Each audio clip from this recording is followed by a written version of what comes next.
অনেক জোস একদম পয়সা উসুল সিনেমা। তুফানের মতো লাগে। যদি আমাকে 100 বার এই সিনেমা দেখানো হয় আমি 100 বারই আসবো। শুধুমাত্র সাকিব খানের জন্য হলে এসে আমরা মুভি দেখবো। একই পরিবারে কতজন আসছেন তুফান?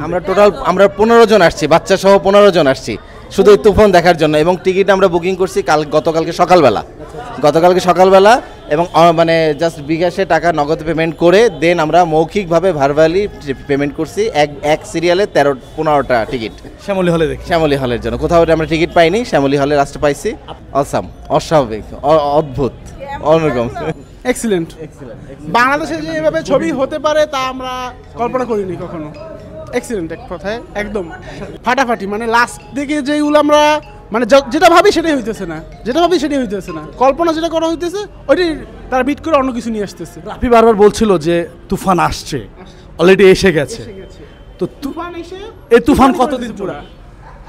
এই তুফান কতদিন চলবে জানি না, সেকেন্ড আসা পর্যন্ত চলবে ইনশাআল্লাহ। তুফান কি কয়েকদিন পর সিডরে পরিণত হতে পারে?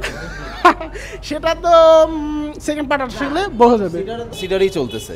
হ্যাঁ, আপুর কাছে জানতে চাই কেমন লেগেছে? অনেক ক্যারেক্টারই করছে, এইটা বাকি ছিল করা, এইটাই করলো লাস্টে। আপুর কাছে জানতে চাই আপু কেমন লেগেছে? হ্যাঁ ভালো লাগছে। মানে আমরা হচ্ছে কি যখনই মানে ভাবতেছি যে এখন মনে হয় এটা, কিন্তু টুইস্ট হয়ে ব্যাপারটা আরেক রকম হয়ে যাইতেছে।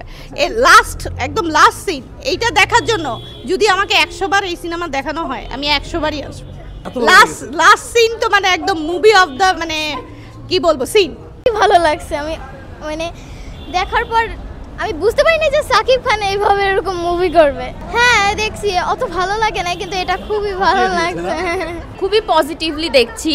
ও এই ফার্স্ট এই লুকে, এত সুন্দর লুকে, ও ফিউচারেও যখন আরও মুভি করবে, এত সুন্দর করে মুভি করলে আমরা সবাই অবশ্যই হলে এসে, শুধুমাত্র সাকিব খানের জন্য হলে এসে আমরা মুভি দেখব। তুফান কি বাংলাদেশে যেভাবে বইছে এই তুফান কতদিন বইতে পারে? আমি তো আশা করতেছি অনেক দিন। মানে আমি বাংলাদেশে যে কটা সিনেমা দেখেছি আমাকে সেইটা সবচেয়ে জোস লাগছে। হ্যাঁ, তুফানের লুক কেমন ছিল? জোস ছিল, আমার খুব ভালো লাগছে, অসাম লাগছে। তুফান কি হলের ভিতর ঝড় তৈরি করতে পেরেছে? অবশ্যই পারছে, অনেকে চিল্লাইছে, আমিও চিল্লাইছি। মানে অনেক মজা লাগছে, জোস ছিল এটা।